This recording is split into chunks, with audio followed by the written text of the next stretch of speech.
அனைவருக்கும் வணக்கம். தற்போது ஒரு செய்தி நம்ம எல்லாம் படிச்சிருப்போம். அதானது நம்மளுடைய பக்கத்து நாடான பங்களாதேஷுடைய முன்னாள் பிரதமரான ஷேக் ஹசீனா அவர்கள் இந்தியாவில் தான் இருக்கிறாங்கன்னு எல்லாருக்கும் தெரியும்.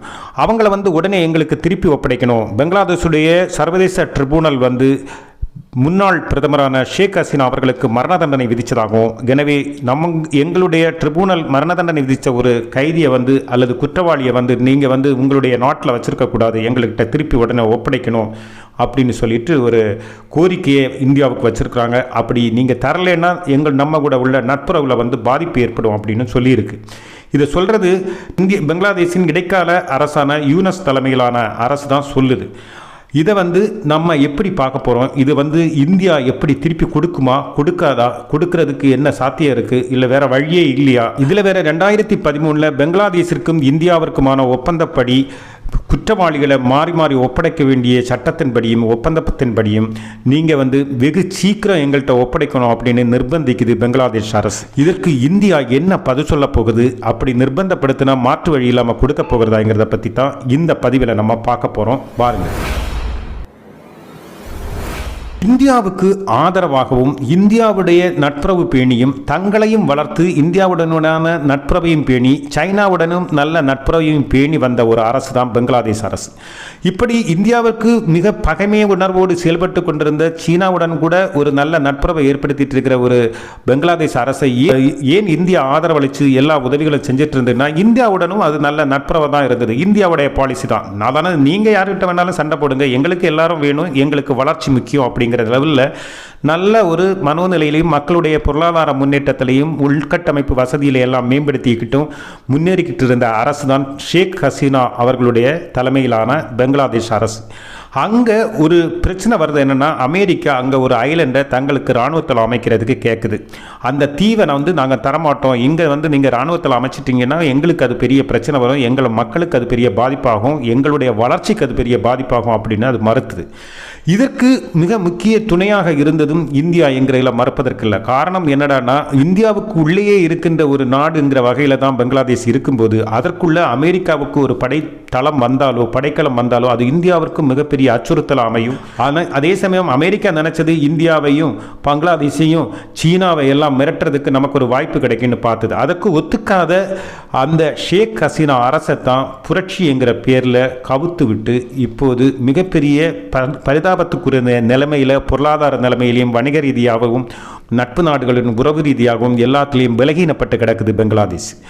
இப்படி சூழ்ச்சியில் மாற்ற எந்த நாடானாலும் அது அப்படித்தான் போகும். அந்த மக்கள் அந்த பிரச்சனையே அல்லனா அந்த தாக்கத்தை அனுபவிச்சு தான் ஆகணும், அந்த கஷ்டத்தை எதிர்கொண்டு தான் ஆகணும். அப்படி முட்டாள்தனமான மக்கள் இருக்கிற வரைக்கும் இதே மாதிரியான சூழ்ச்சிகள் வல்லரசுகள் செய்துக்கிட்டே தான் இருக்கும். அவங்க சுயலாபம் தேடிக்கிட்டே தான் இருப்பாங்க. இங்கே இப்போது ஷேக் ஹசீனாவுக்கு மரண தண்டனை விதித்து எங்களுக்கு கொண்டா என்ன கேட்கும்போது இந்தியா கட்டாயம் கொடுத்து ஆகணுமா அப்படின்னா, அந்த 2013க்குள்ள ஒப்பந்தத்தை எல்லாம் மேற்கோள் காட்டும்போது கூட இந்தியா அப்படி கட்டாயம் கொடுக்க வேண்டிய அவசியம் வராது. காரணம் என்னன்னா, சாதாரணமாக ஒரு குற்றவாளி ஒரு குற்றம் செய்துக்கிட்டு இங்கே வந்தீங்கன்னா அந்த குற்றவாளியை கட்டாயம் இந்தியா திருப்பி ஒப்படைக்கணும். அதே மாதிரி இங்கே இருந்து தவறு செய்துவிட்டு குற்றம் செய்துவிட்டு பங்களாதேஷுக்குள்ளே போனால் இந்தியா கேட்டுச்சுன்னா அது பங்களாதேஷில் இருந்து அனுப்பி வைக்கணுங்கிறது சட்டம். அதில் எந்த மாற்று கருத்தும் கிடையாது. அதே நேரத்தில் ஷேக் ஹசீனா அவர்களுடைய அமைச்சரவையில் உள்ள அமைச்சர் அவர்களும் கட்டாயம் இதில் பயப்பட வேண்டிய அவசியம் இல்லைன்னு சொல்கிறதுக்கு காரணம், அரசியல் ரீதியானதாகவோ இல்லை இந்த திருப்பி ஒப்படைக்க கேட்கின்ற நோக்கம் சரியானதாக இல்லை என்று தெரிந்தாலோ அந்த கொடுக்க வேண்டிய அவசியம் இல்லை என்ற ஒரு வரியும் இந்த ஒப்பந்தத்தில் இருக்கிறதுனால கேட்கிறது சிறந்த ஒரு நோக்கம் இல்லை என்று இந்தியா கருதினால், அல்லது இது வெறும் அரசியல் லாபத்திற்காகவும் என்று இந்தியா கருதினால் திருப்பி ஒப்படைக்க வேண்டிய அவசியம் இருக்காது அப்படிங்கிறது தான் சொல்கிறாங்க.